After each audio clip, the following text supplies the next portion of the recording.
بسم اللہ الرحمن الرحیم. السلام علیکم. میں حضور بخش بگٹی اور آپ دیکھ رہے ہیں براق ڈیجیٹل. ناظرین, آج کے پوڈ کاسٹ میں ہم کوشش کریں گے افغانستان کے حوالے سے بھی بات کریں, کیونکہ بہت ساری چیزیں سامنے آ رہی ہیں, اور بھارت کے حوالے سے ہم ہمیشہ سے بات کرتے ہیں.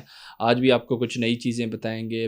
بھارتی جو گورنمنٹ ہے مودی کی, اس حوالے سے بھی کافی تشویشناک رپورٹس آ رہے ہیں, اس حوالے سے ڈسکس کریں گے, اپنے گیسٹ کی رائے بھی جانیں گے. آخر میں بلوچستان کے حوالے سے ہمیشہ ہم بات کرتے ہیں, کچھ نئی چیزیں بھی سامنے آ رہی ہیں, ان پر بھی بات کریں گے. کچھ کیونکہ آن گراؤنڈ ریئلٹیز الگ ہوتے ہیں, سوشل میڈیا پر پروپیگنڈا چل رہا ہوتا ہے, اور وہ جو پروپیگنڈا جو رن کرتے ہیں وہ ذاتیات تک پہنچ جاتے ہیں اور پرسنل ہو جاتے ہیں, اور اس چیز کا لحاظ نہیں کرتے کہ آگے کوئی خواتین ہیں, مرد ہیں. تو یہ چیزیں ہمارے روایات کے خلاف ہیں, تو ان کو بھی کوشش کریں گے آپ کے سامنے رکھیں, اور آگے آپ فیصلہ کریں کہ یہ یا صحیح کیا جا رہا ہے یا غلط کیا جا رہا ہے, یہ بلوچ ہیں بھی یا نہیں. تو ان ساری چیزوں پر بات کرنے کے لیے اسٹوڈیو میرے ساتھ موجود ہیں شیر سیلوی صاحب, ان سے بات کرتے ہیں. شیر بھائی خوش آمدید.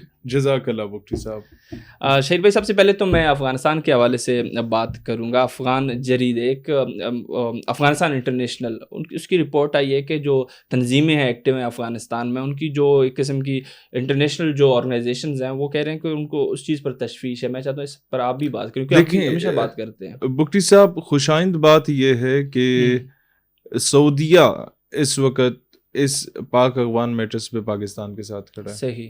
سعودیہ کی اپوزیشن مسلم ورلڈ میں کسی نے کی ہے تو ایران نے کی ہے, وہ بھی ہمارے ساتھ کھڑا ہے. بالکل. ان دونوں میں مڈل مین کا رول پلے جب بھی کیا ہے مسلم ورلڈ میں یا اوور آل انٹرنیشنل اسٹیچر پہ کسی مسلم کنٹری نے, دیٹ از قطر, وہ ہمارے نیریٹو کے ساتھ کھڑا ہے. صحیح. ان دونوں اپوزٹ اسکول آف تھاٹس میں کوئی ایسا اسکول آف تھاٹ جو دونوں کے لیے ایکسیپٹنس رکھتا ہے, اور دونوں اسکول آف تھاٹس اس کے لیے ایکسیپٹنس رکھتے ہیں, دیٹ از ترکیہ. صحیح. وہ بھی ہمارے ساتھ کھڑا ہے. بالکل. دین بنگلہ دیش میں جو افغان طالبان میں majority school of thought Deoband school of thought کی ہے. بنگال میں جو مسلم لیڈرشپ ریلیجیس بیس پہ ہے وہ بھی دیوبند اسکول آف تھاٹ کی ہے, وہ ہمارے ساتھ کھڑی ہے. افغانستان کے اندر سے آوازیں اٹھ رہی ہیں, 4 ایک دھڑے جو ان کے بنے ہوئے گورنمنٹ میں, ان میں سے آدھے جو ہیں ان کی leadership they stands with Pakistan. صحیح. اور دکھ اس پہ آپ کو بھی تھا, مجھے بھی تھا, اور سب کو تھا کہ یار مسلمان کیوں مسلمان کے خلاف کسی دہشت گرد کی سہولت کاری کر رہا ہے. بالکل ایسے ہی ہے. اس چیز کو اندر سے بھی ان کا ضمیر ملامت کرتا ہوگا ڈیفینیٹلی, کہ ٹھیک ہے پیسے کے لیے, اکانومی کے لیے, اپنے سروائیول کے لیے انڈیا کے ساتھ ہمیں بیٹھنا پڑ رہا ہے, لیکن ضمیر تو نہیں مانتا. بالکل. ہمارا ضمیر ماضی میں کب مانا ہے؟ جب ہم نے کوئی الٹا سیدھا کام کسی بھی اعتبار سے کسی کے ساتھ بھی کیا ہو. تو اب چیزیں بہتری کی طرف جا رہی ہیں, برف پگھل رہی ہے. بارڈر پہ جو ایکسٹریمزم یا ٹیررزم تھی آپ نے دیکھی آہستہ آہستہ کم ہوتی جا رہی ہے. بالکل ایسے ہی. ایک کلیئر میسج جو ہماری طرف سے ڈیلیور ہونا چاہیے تھا وہ بھی ہو چکا ہے. اور ہیٹس آف ٹو آل دا شہداز جنہوں نے اپنی قیمتی جانوں کا نذرانہ دیا پاکستان کے لیے. چیزیں بہتر ہو جائیں گی, مجھے نظر آ رہا ہے اگلے چند دنوں میں یہ برف پوری طرح پگھل جائے گی. بالکل.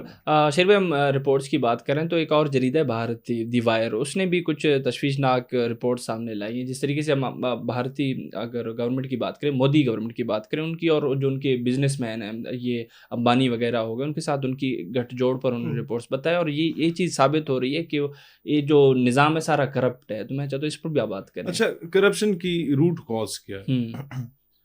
روٹ کاز ہے ریلیجیس ایکسٹریمزم. جب انڈین نیشنل کانگریس بنی تھی گاندھی صاحب کے دور میں, بیفور پارٹیشن 1937 میں سارے انتخابات مسلم لیگ بری طریقے سے ہار گئی تھی اور کانگریس جیت کی تھی, مسلم اکثریتی علاقوں میں بھی. بالکل. ہوا کیا کہ جتنے سرکاری سیٹیں تھیں وہ کانگریس کو دے دی گئیں. جتنے ادارے تھے, محکمے تھے, ان میں کلیدی کردار کانگریس کے پاس تھا. میں پاکستانی قوم کو کہتا ہوں, کسی دور میں سی ایس ایس کے لیے جو لوگ تیاری کرتے تھے, قدرت اللہ شہاب کا شہاب نامہ ان کے لیے ضروری تھا, فوج میں بھی ضروری تھا. آہستہ آہستہ یہ ہٹا دیا گیا, جو کہ میں سمجھتا ہوں نہیں ہٹانا چاہیے تھا. اس کو اگر آپ پڑھیں تو آپ کو اندازہ ہوگا کہ مسلمان بیوروکریٹس کو کس طریقے سے کھوٹے لائن لگایا گیا اس دور میں بھی.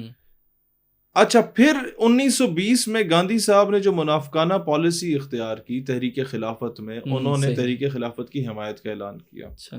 گاندھی صاحب سیٹ کے جتنے بھی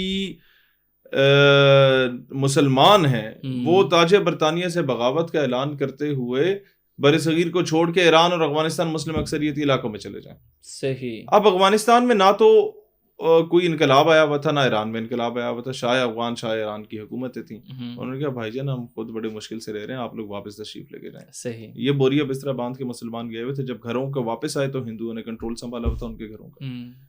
انہیں کا سرکاری عہدوں سے استعفیٰ دے دیں اور جس نے سر کا خطاب لیا واپس لے دے. مسلمانوں کے ٹھیک ہے اللہ میں بغاوت بلند کرتے ہیں، عہدوں سے استعفیٰ دیا. آن دا ویری نیکسٹ ڈے ہندوؤں کو اپوائنٹ کر دیا گیا. صحیح. ان کے جی یہ انگریزوں کی جو تعلیم ہے، لارڈ میکالے کا نظام تعلیم، اس کے اندر جتنے بھی تعلیمی ادارے کام کر رہے ہیں ان سب سے اپنے بچوں کو نکال لیں.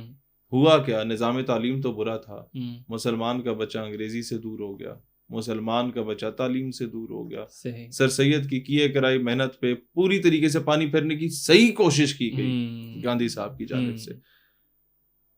اب گاندھی صاحب کو گوڈسے نے قتل کیوں کیا؟ کہ جب پاکستان بنا تھا تو ایک رقم جو پاکستان کو دینی تھی وہ انڈیا نہیں دے رہا تھا. گاندھی صاحب جو بھوک ہڑتال پہ بیٹھ گئے اپنے آپ کو ایک سیکولر لیڈر شو کرنے کے لیے کہ پاکستان کو اس کا حق دو. اب جس کا ماضی یہ ہے اس نے بھی تھوڑی سی لچک دکھائی ریلیجیس ایکسٹریمزم میں، تو اس کے اپنے ہی قوم کے لوگ اٹھ کے اس کو قتل کر گئے. اور گوڈسے آج بھی ہیرو ہے بی جے پی کا، آر ایس ایس کا اور شیو سینا کا. اس کا پراپر جس طرح ہمارے ہاں مسلمانوں میں عرس منایا جاتا ہے، اس کا یوم شہادت منایا جاتا ہے ایک قسم کا، جب اسے انہوں نے سزا دی تھی اس کے بعد. اب آپ یہ دیکھیں حکومت کس کی ہے؟ کانگریس کی نہیں ہے، گاڈسے والوں کی حکومت ہے جو ریلیجیس ایکسٹریمسٹ ہیں، گاندھی سے بھی بڑے. مطلب گاندھی کی ایکسٹریمزم میں نے آپ کے سامنے رکھی. بالکل یہ وہ تھے جو گاندھی کو پیور ہندو نہیں کہتے تھے، یہ کہتے تھے یہ بکا ہوا آدمی ہے، ہندو تو ہم ہیں. صحیح. اب ان لوگوں کی حکومت ہے. آپ کیا ایکسپیکٹ کرتے ہیں کہ جس کانگریس نے کسی کو نہیں بخشا تھا، انصاف کے تقاضے پورے نہیں کیے تھے، بی جے پی تو اس کی بھی باپ ہے. صحیح بات ہے. ان لوگوں نے تو مطلب ایک عام انڈین محنت کرتا ہے، مزدوری کرتا ہے دنیا میں ساری زندگی. آپ کسی ایک انڈین کو دیکھیں اوورسیز میں، بیچارہ کس طریقے سے اس نے لچک دکھائی ہر کام میں. مطلب پاکستانی ہے نا، ہمارے پٹھان تو جا کے لڑ پڑیں گے، شیخوں سے بھی لڑ پڑتے ہیں، ڈپورٹ ہو کے آ جاتے ہیں، اپنی انا پہ کمپرومائز نہیں کرتے. انڈیا کا جو مینیجر ہوتا ہے وہ بھی بیچارہ اپنے کام لے میں ان سے بات سن لیتا، لیکن کہتا نہیں یار میں نے روزی روٹی کمانی ہے، اپنے ملک کو سرو کرنا. وہ غریب سرو کرتا رہتا ہے. بھوکے ننگے پیاسے ملک کو اس نے لا کے اپنے قدموں پہ کھڑا کر کے ایک دنیا کی چوتھی بڑی اکانومی بنا دی ہے. اور ان گھگوؤں نے اس اکانومی کو ایک مقروض ملک کے خلاف لا کے کھڑا کر کے زیرو سے ملٹیپلائی کر دیا، اس سے جنگ ہار کے.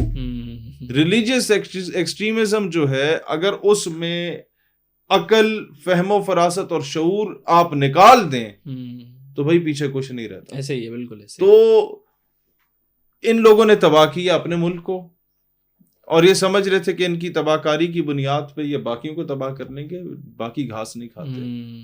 انہوں نے جس طریقے کا پاکستان اپنی عوام کو شو کیا تھا، یہ وہ پاکستان ہے نہیں. بڑا باشعور پاکستان ہو چکا ہے، ایسے ہی عقل مند پاکستان ہو چکا ہے. ہم نے بڑی دنیا سے دھکے بھی کھائے، تانے بھی سنے، اب ہم لوگ بڑے پکے ہو چکے ہیں. بالکل. تو انڈیا ایکسپوز ہو رہا ہے، اور انڈیا اپنے ہی لوگوں کے ہاتھوں ایکسپوز ہو رہا ہے. انڈیا کو کسی دشمن کی ضرورت نہیں ہے مودی کے ہوتے ہوئے. ایسے ہی ہے، بالکل ایسے. شیر بھائی بہت اچھا لگا، کیونکہ جو چیز تھی ایک کرپٹ نظام تھا بھارت کا، بہت اچھا. میں ایک اور بتاؤں، آج سے 5-7 سال پہلے یا 10 سال پہلے الیکشنز ہوئے تھے انڈیا میں، جب مودی سرکار پہلی بار مودی کے وزیر اعظم کے خواب دیکھ رہی تھی. صحیح. ہمارے جیو ایئر بائی اور سارے میڈیا پہ ایک پروپیگنڈا ٹیمز بیٹھا کرتی تھی. صحیح. 2014 سے پہلے کی بات. ہاں صحیح، کہ مودی کو نہیں بننا چاہیے، یہ ایکسٹریمسٹ ہے، فلانا ہے، ڈھمکانا ہے. ابھی آپ نے دیکھا کبھی اس طرح کی بات ہو رہی کہ انڈیا میں الیکشن میں مودی کو نہیں بننا چاہیے؟ اب ہم خوش ہوتے ہیں. ہاں نہیں، بالکل یہ اس بات کا ثبوت ہے. اب ہم خوش ہوتے ہیں کہ وہ بن جائے، کیونکہ ہمیں پتہ ہے کہ جب تک مودی ہندوستان پہ، پاکستان کا پلڑا ہمیشہ بھاری رہے گا. بالکل. جب تک مودی ہندوستان پہ، ہندوستان کو ایکسپوز کرنے کے لیے ہمیں کسی انٹرنیشنل فورم پہ جانے کی ضرورت نہیں. Every one knows he is Butcher of Gujarat. بالکل بالکل بالکل، ٹوٹلی ایگری. شیر بھائی بلوچستان کے حوالے سے میں بات کرنا چاہوں گا، کیونکہ آپ کو پتہ ہے یہ ہماری جو ٹیم ہے براک ڈیجیٹل کی، یہ اپنی طرف سے کوشش میں لگی ہوئی ہے کہ ان کو ایکسپوز کرے. جو بھی پروپیگنڈا چل رہا ہوتا ہے بلوچستان کے حوالے سے، آپ کو پتہ ہے بیرونی مداخلت ہے اس میں. تو آج کل کچھ اکاؤنٹس ہیں سوشل میڈیا پر وہ ہمارے ہی گیسٹس کو, کبھی اینکرز کو نشانہ بناتے ہیں, ذاتیات تک آ جاتے ہیں. تو میں چاہتا ہوں اس پر بات کریں کیونکہ یہ ہمارے روایات کے تو خلاف ہیں. آپ خود بلوچوں سے بخوبی واقف ہیں, تو اس چیز پر میں چاہتا ہوں آپ بات کریں. میں ان سارے لوگوں کو ڈیڈیکیٹ کرتا ہوں. صحیح. ہمارے غنی صاحب ہو گئے, ڈاکٹر صاحب, یوسف زئی صاحب, جن پہ تنقید ہوئی ہے. بالکل. دیکھیں مٹی کی محبت میں ہم آشفتہ سروں نے وہ قرض چکائے ہیں جو لازم بھی نہیں تھے. تو میں سمجھتا ہوں اس چیز پہ ہمیں نا پریشان نہیں ہونا چاہیے. آپ کی محنت ابھی رنگ لا رہی ہے. پہلے آپ بولتے تھے, ہم بولتے تھے, کوئی تنقید نہیں ہوتی تھی, ہم سمجھتے تھے ہم بہت اچھے جا رہے, نہیں ہم ٹھیک نہیں جا رہے تھے, ہم اب ٹھیک جا رہے ہیں. بالکل. دیکھیں جب آپ جس فتنے کو ٹارگٹ کر رہے ہیں, جب تک وہ پھڑ پھڑائے گا نہیں, جب تک وہ آپ کے خلاف پروپیگنڈا نہیں شروع کرے گا, آپ سے نفرت کا اظہار کھل کے نہیں کرے گا, آپ کو کیسے پتہ چلے گا اس فتنے کو تکلیف ہو رہی ہے. گہری بات کی آپ نے. تو بس کہہ رہا ہوں. بالکل بالکل. چلیے بہت اچھا لگا آپ سے بات کر کے. آج انشاءاللہ کسی اور پوڈ کاسٹ میں دوبارہ آپ سے بھی ملاقات. بہت شکریہ.